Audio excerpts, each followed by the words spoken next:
Buenas tardes.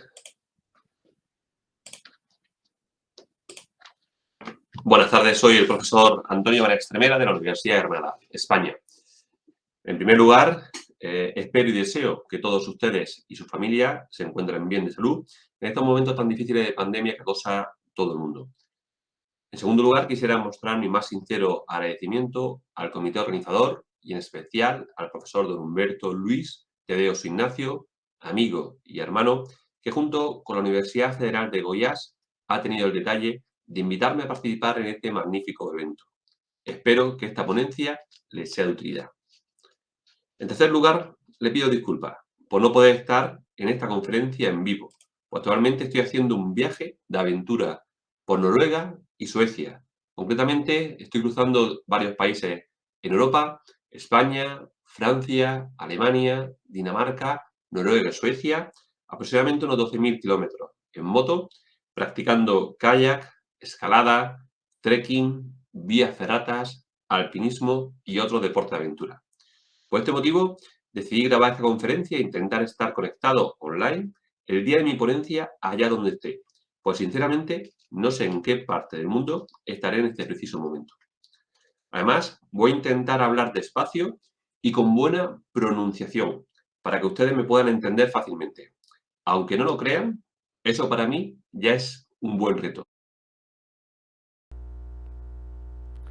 Vou começar a minha exposição, que tem como título Efeitos das atividades na natureza em nível educativo.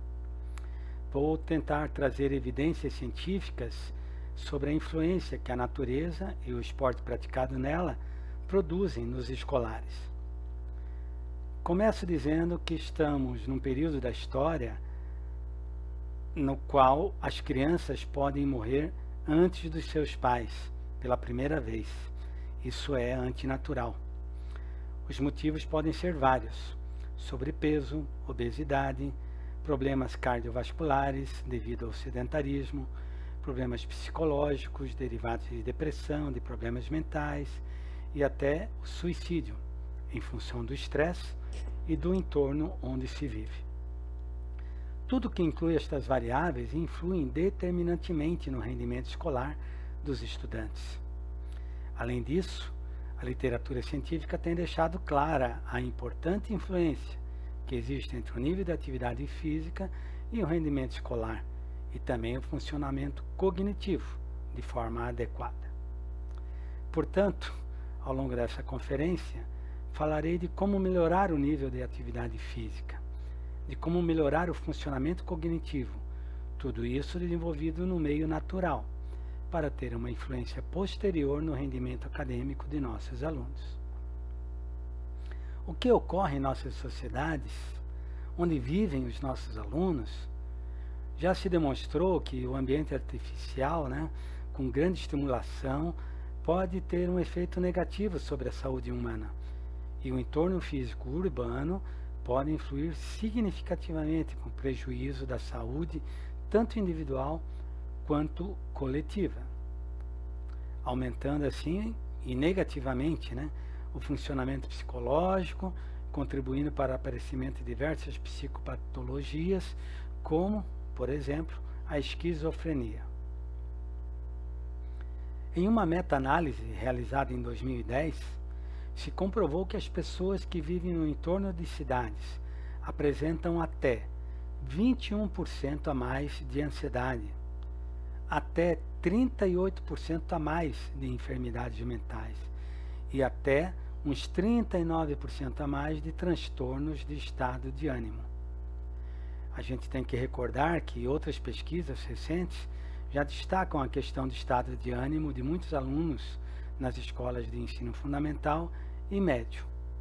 No caso que nos ocupa agora, falando da população escolar, a literatura científica mostra evidências de que os entornos urbanizados contribuem negativamente para a atividade física dos alunos. Entre outros motivos, porque os pais percebem esse ambiente urbano como perigoso e, assim, provocam reduções no nível de atividade física dos jovens. Também são espaços percebidos como espaços que têm barreiras para deslocamento, para jogos ao ar livre, para brincadeiras, né? Entre outras coisas, pela falta de espaços públicos e pelo trânsito. Também há uma relação positiva entre o ambiente construído e a pouca atividade física entre escolares. Isso tudo, claro, pode repercutir posteriormente no rendimento escolar dos alunos. Em contraposição, uma maior infraestrutura de parques e de jogos amplia o nível de atividade física infantil. Por isso, devemos pensar e refletir. Aonde vivem nossos filhos? Onde vivem nossos alunos? Como deveria e o que deveria haver no entorno desses lugares? Pois é. A ONU nos comunica que em 2050 viverão mais de 7 bilhões de pessoas nas cidades. O aspecto potencialmente negativo da vida urbana poderá ser ainda mais significativo. Além disso, as pessoas ampliarão suas visitas aos médicos, os gastos com medicamentos, tudo para curar suas dores físicas e ou psicossomáticas. Agora, imaginem vocês, uma terapia que não tem efeitos colaterais, de custo zero, de fácil acesso a todos. Pois é, esta terapia existe e é a interação com o meio natural. E se essa interação se der por meio da atividade física, nós podemos estar falando da melhor pílula, do melhor remédio para o ser humano, muito mais do que a própria atividade física distante deste meio. Vamos ver então alguns estudos atuais que discorrem sobre atividade física, rendimento escolar e ambiente natural. Ulrich, em 1979, encontrou uma relação significativa entre a visão de paisagem e a recuperação de pacientes pós-cirúrgicos, onde ele demonstrou que os pacientes em quartos cuja vista era de árvores ou vegetação se recuperavam mais rápido que os pacientes onde as janelas davam para entornos artificiais. Os primeiros tomaram menos remédios e ainda tinham melhor opinião sobre a equipe de saúde. Eles também tiveram menos tempo de internação e menos complicações pós-cirúrgicas. Outro trabalho interessante de Moore, anos depois, em 71, demonstrou, estudando presidiários, que aquelas células que possuíam vistas ao meio natural apresentavam menos estresse, menos ansiedades e inclusive menos intenção de suicídio por parte dos presidiários.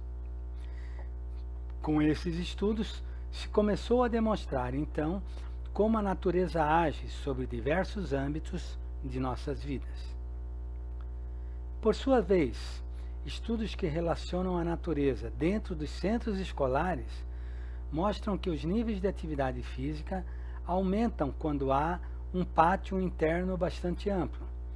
E mais ainda, se houver uma área de jogos ao ar livre, ou grandes espaços abertos, ou melhor ainda, a presença de natureza dentro do pátio da escola. De fato, Graham, em 1997, publicou um estudo comprovando que, em escolas com árvores, vegetação, ar livre, os alunos tiveram menos dias doentes, tiveram menos déficit de atenção, menos problemas de concentração e, além disso, um comportamento motor melhorado. E isso se dá também fora das escolas. Existem investigações que mostram que os níveis de atividade física dos nossos escolares também podem aumentar de acordo com o entorno de suas casas. Recordo a vocês a importância já demonstrada em muitos estudos, onde se associam a existência de pátios, jardins, praças, parques, próximos aos centros escolares, que isso amplia os níveis de atividade física dos escolares, assim como a segurança no trânsito e ainda a presença de água. Por isso é importante conhecer e compreender aonde vivem nossos alunos.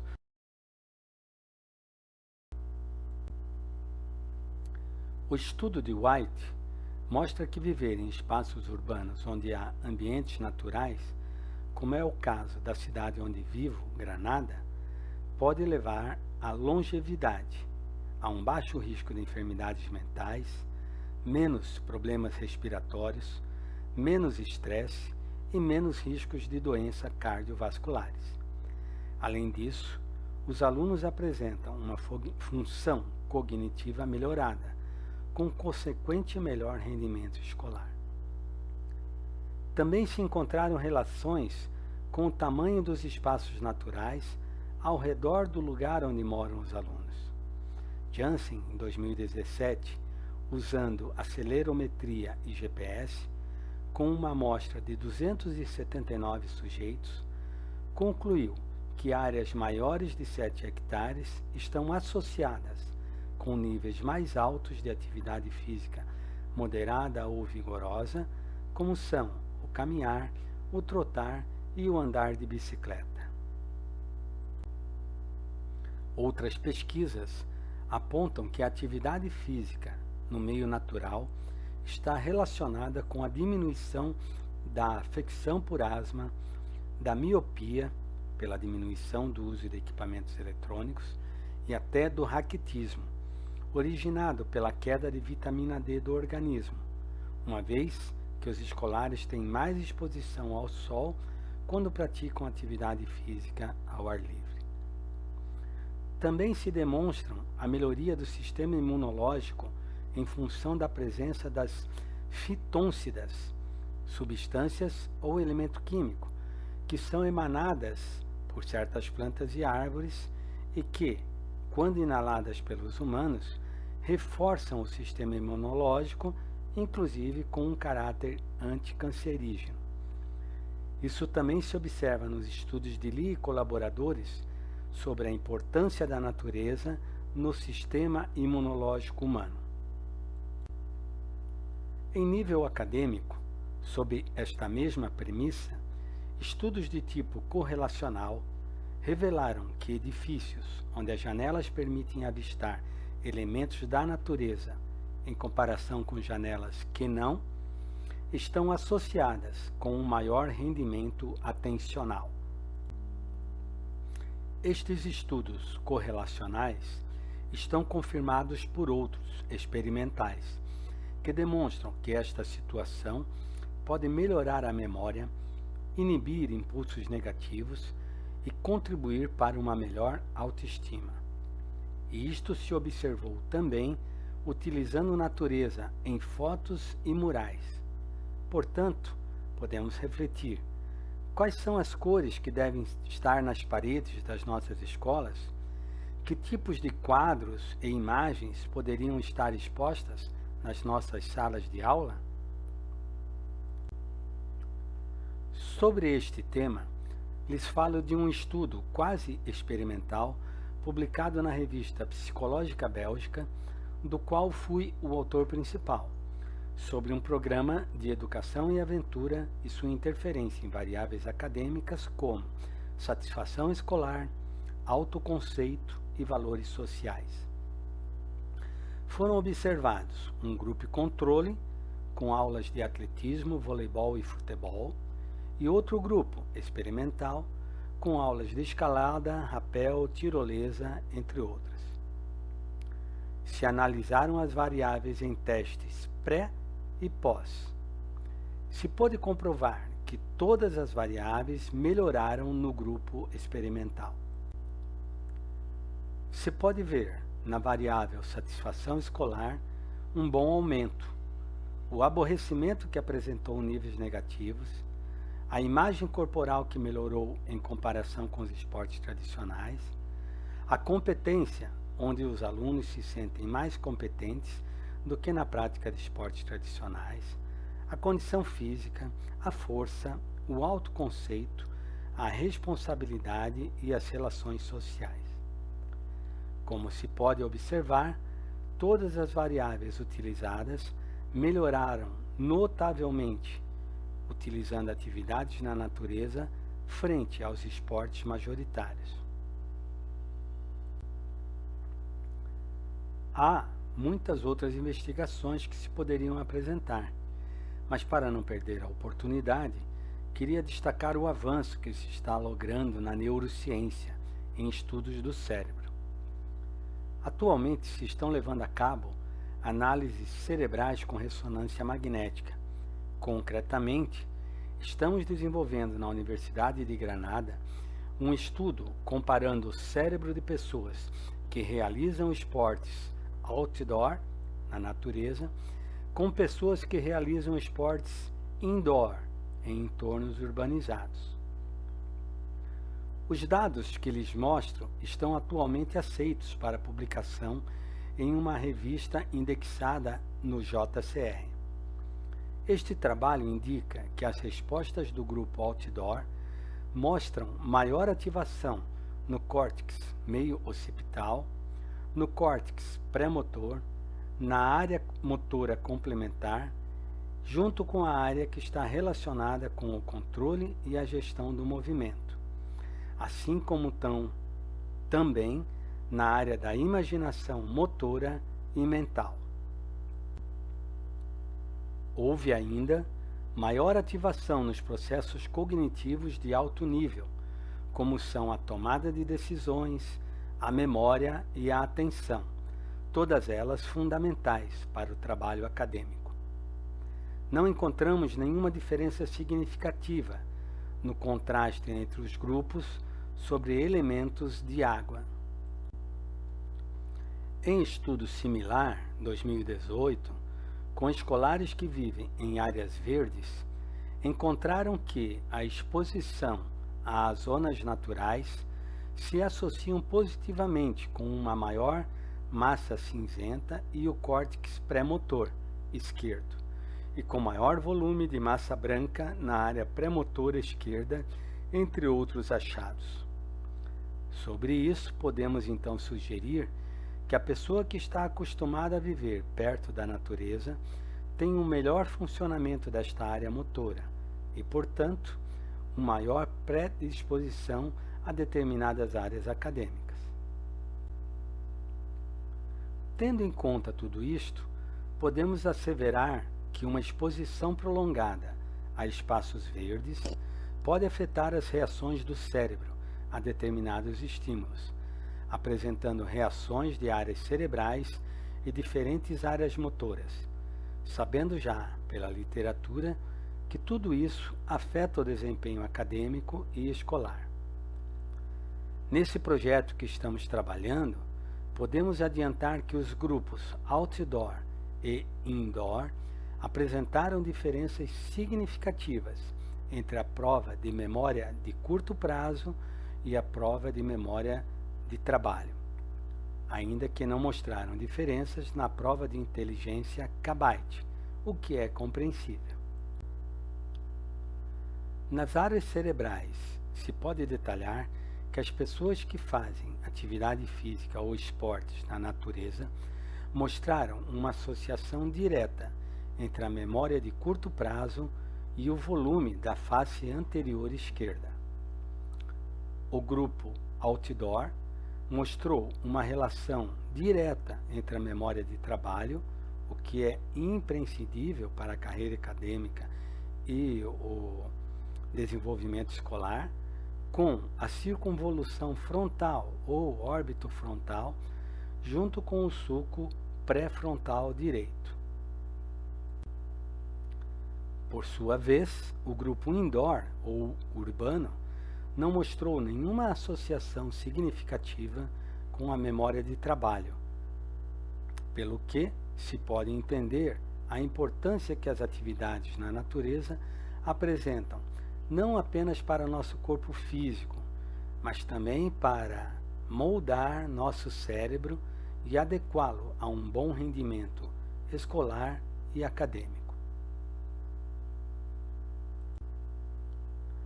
A título de conclusão, vou indicar algumas ideias que considero chaves. Criar atividades de imersão nos bosques, nas matas, nas montanhas, para nossos alunos e filhos, pois diversos trabalhos já indicaram que uma boa dose de natureza e de exercícios verdes para cada criança de 10 a 12 anos, por hora passada ao ar livre, ampliou o seu tempo de atividade física em 27 minutos por semana e reduziu o sobrepeso de 41% para 27%. Apenas lhe recordo a associação entre o rendimento acadêmico e a atividade física na natureza. Além disso, importa tomar a vitamina N, vitamina natureza. E nesse contexto, praticar com nossos filhos, com nossos alunos, e sendo partícipes da criação de uma consciência esportiva e ambiental. Outra ideia-chave é buscar erradicar o que Richard Louv, há mais de uma década, cunhou como transtorno por déficit de natureza. Este autor diz que há uma multidão de pessoas, de alunos no mundo, que sequer passou num recreio, num pátio, na rua, por uma brincadeira na chuva, ou na lama, ou que subiu numa árvore, provocando então na população mundial isto que ele chamou de transtorno por déficit de natureza.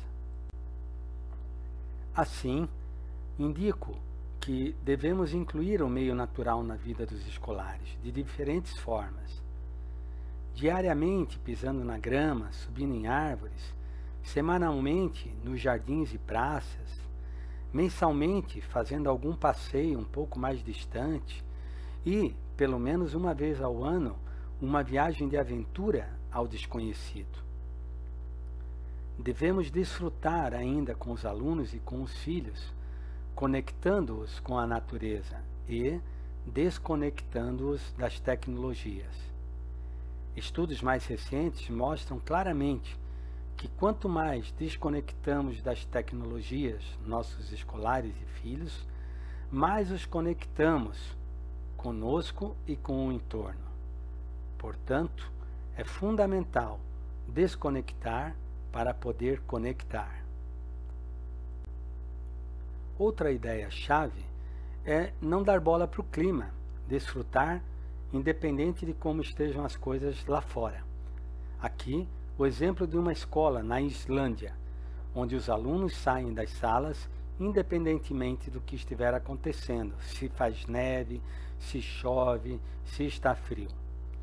De fato, estes alunos estão tão acostumados a isso que, como podem ver, acaba de nevar, mas os alunos vestem seus macacõezinhos e saem para brincar com a chuva, com o barro, com a água, com tudo. Isso nos leva a refletir: quais são as atividades de recreio que nossos alunos fazem quando chovem? Provavelmente nem sequer tenham se molhado alguma vez brincando na escola, quem dirá na educação física. Deixar que os escolares, as crianças, brinquem livremente, porque quando uma criança brinca assim, liberta sua mente. E também porque a brincadeira conforma adequadamente o cérebro e o prepara para o êxito social e acadêmico. Por último, falo da importância de naturalizar os pátios, pois já vimos que isto contribui para o rendimento de nossos alunos.